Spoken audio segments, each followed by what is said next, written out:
से शादी के लिए मेघना पापा को मनाती रही, लेकिन जब दादी की सच्चाई सामने आई तो चौंक गई। 20 घंटे पहले दुल्हन बनी मेघना की आंखों में अनगिनत सपने झिलमिला रहे थे। जिससे प्यार करो उसके साथ ज़िंदगी जीने का मौका मिले, इससे ज़्यादा खुशी और क्या हो सकती है। उसके लिए आसान नहीं था अपने प्यार को पाना। उसके माँ बाप शिक्षित हो जाने के बावजूद पारिवारिक परंपराओं का सख्ती से पालन करते थे। दूसरी जाति और बिल्कुल ही अलग परिवेश वाले लड़के से शादी करने के लिए उन्हें मनाना आसान नहीं था। मेघना के लिए देवांग से शादी होना उसके लिए एक सपने जैसा था। कितना भड़के थे पापा जब उसने देवांग के बारे में बताया। नेपाली लड़के से शादी मना की, तुम्हारे साथ काम करता है और यहीं रहता है, लेकिन उस पर भरोसा कैसे कर सकती हो? कल को छोड़ कर भाग गया तो क्या करोगी? हम कायस्थ हैं, उसके रीति रिवाज रहन सहन को अपना पाओगी? प्यार का भूत जब उतर जाएगा ना, तब शादी निभाना मुश्किल हो जाएगा। मैंने तो पहले ही कहा था, इसे ज़्यादा मत पढ़ाओ, पंख मिल गए इसे, कर बैठे ना प्यार। और देखो दोनों काम भी एक ही जगह कर रहे हैं, जैसे प्लानिंग की हो। पूरी माँ तो सिर पकड़कर बैठ गई। तुमसे कहा था हमने कि शादी किससे करनी है, इसका फैसला हम करेंगे। अपनी दादी की भी परवाह नहीं की तुमने। पापा का गुस्सा महीनों तक कायम रहा, लेकिन मना लिया था उसने और देवांग ने उन्हें। बस थोड़ी ही देर में वह देवांग की दुल्हन बन जाएगी।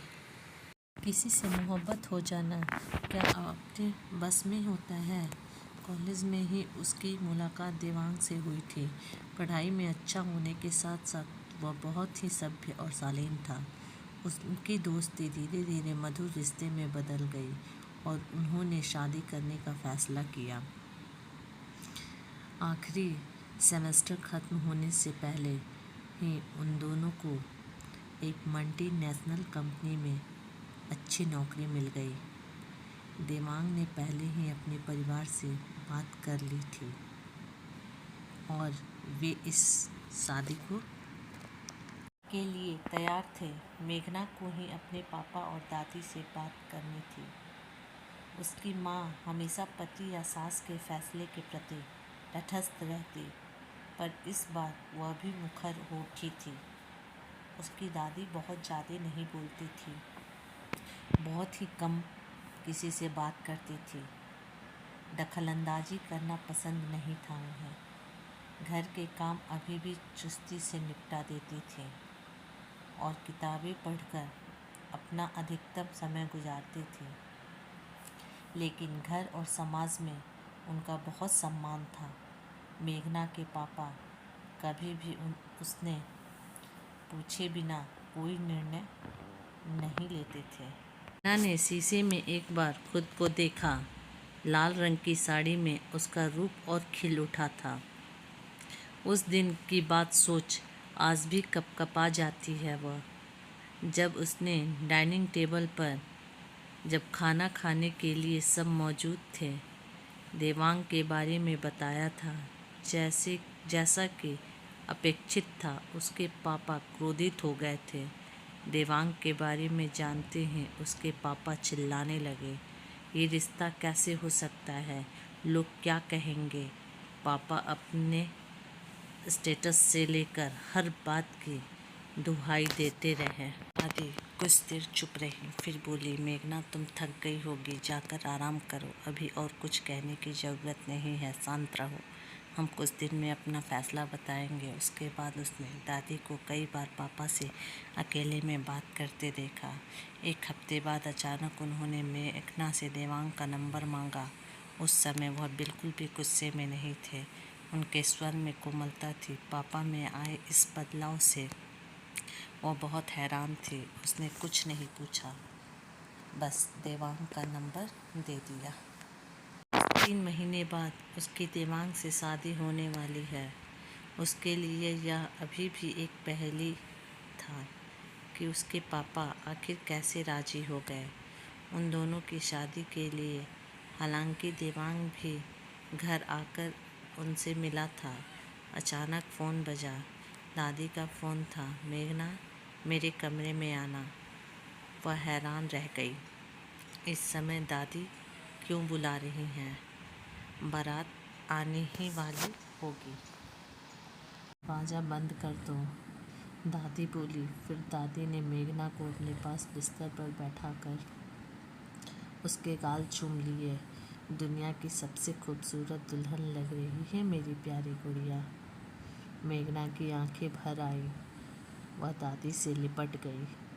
उसकी दादी बेशक वृद्ध हो गई हैं, लेकिन सबसे ज़्यादा वही उसे समझती हैं। पुरानी रूढ़ियों को उन्होंने ही तो कई बार तोड़ने की कोशिश की है। उन्होंने तकिए के नीचे से चाबी निकाली और बिस्तर से उठ अपनी अलमारी का लॉकर खोला। उसमें से उन्होंने बड़ी सावधानी से एक लाल रंग की छोटी पोटली निकाली और मेघना को दे दी। मखमल की उस पोटली पर पीले रंग के बूटे बने थे। बहुत सुंदर कढ़ाई थी और बूटों के ऊपर छोटे छोटे सुनहरे मोती लग रहे थे। इसे खोलो, वह बोली। ना आश्चर्य से देख रही थी। उसने वह खूबसूरत पोटली पहले कभी नहीं देखी थी। दादी की अलमारी तो वह अक्सर खोलती रहती थी, पर यह लाल मखमल की पोटली उन्होंने बहुत छिपा कर रखी हुई थी। उसने कुछ झिझक के साथ पोटली तो खोला। जैसे ही उसने उसे खोला, कमरा गुलाब की पंखुड़ियों की खुशबू से भर गया।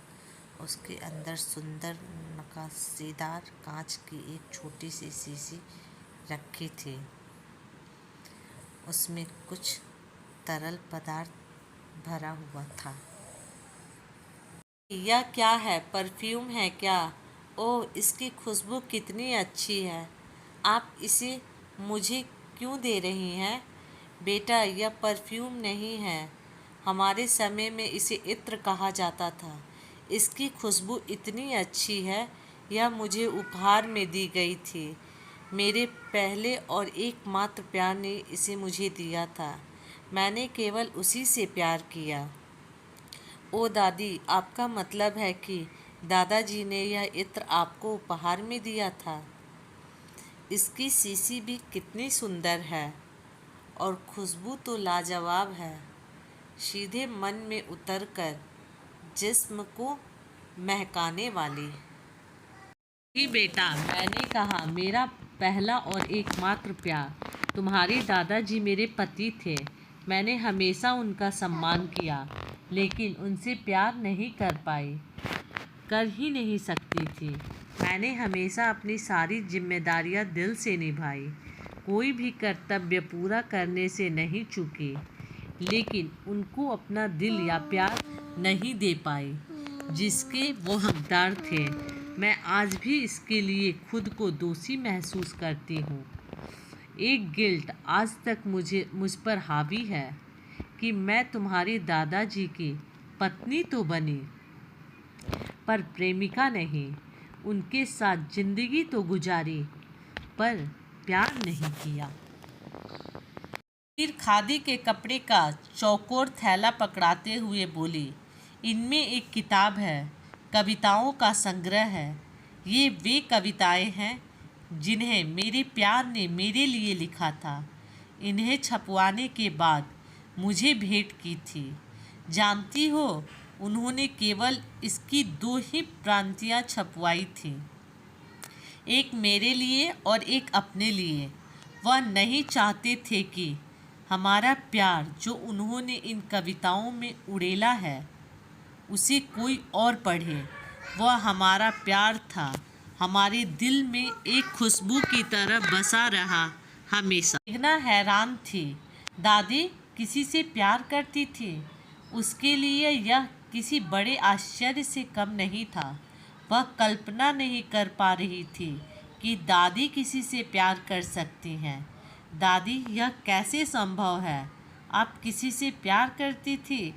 50 साल पहले आपको प्यार कैसे हुआ? उस जमाने में तो पाबंदियाँ होंगी।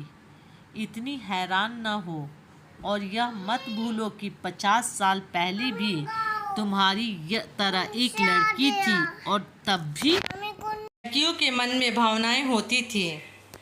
समय चाहे जो हो, मन में तो एहसास पलते ही हैं, उमंग पंख फैलाते ही हैं और सपने हिलोरों में झूलते ही हैं, लेकिन इसे जाहिर करने की हिम्मत नहीं थी।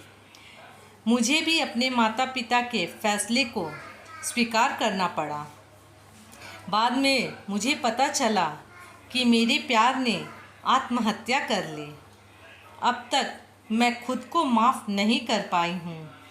मैं ना अपने प्यार के साथ न्याय कर सकी और ना पति के साथ। इसलिए जब तुमने बताया कि तुम देवांग से प्यार करती हो, तो मैंने फ़ैसला किया कि मैं तुम्हें जीवन भर के लिए किसी गिल्ट में जीने के लिए नहीं छोड़ सकती। तुम्हारे पापा को मनाना आसान नहीं था, पर माँ हूँ उसकी। मैं भी अड़ गई। सारी ज़िंदगी दिल पर एक बोझ लेकर जीना कैसा होता है, मुझसे बेहतर कौन जानता है। तुम्हारे साथ ऐसा कैसे होने देती। मेरी बच्ची, दादी ने मेघना को कसकर सीने से लगा लिया। किताब खोली। पहले पन्ने पर दादी का नाम लिखा था। उन्हीं को समर्पित थी यह किताब। छोटी छोटी कविताएं थी उसमें। मेघना ने थोड़ा सा इत्र उंगली पर लिया और अपने हथेलियों और कानों के पीछे लगा लिया। उसके भीतर से गुलाब के फूल जैसे सुगंध आने लगे। हमेशा गुलाब की तरह महकती रहना और दोनों परिवारों में अपने प्यार की खुशबू फैलाए रखना। हमेशा खुश रहना मेरी गुड़िया। आंसू दोनों को भिगो रहे थे, तभी बाहर से बारात आ गई। शोर उठा, ढोल बाजों और पटाखों की आवाज़ वातावरण में गूंज गई। आकाश में आतिशबाजियाँ अपनी छटा बिखेर रही थी।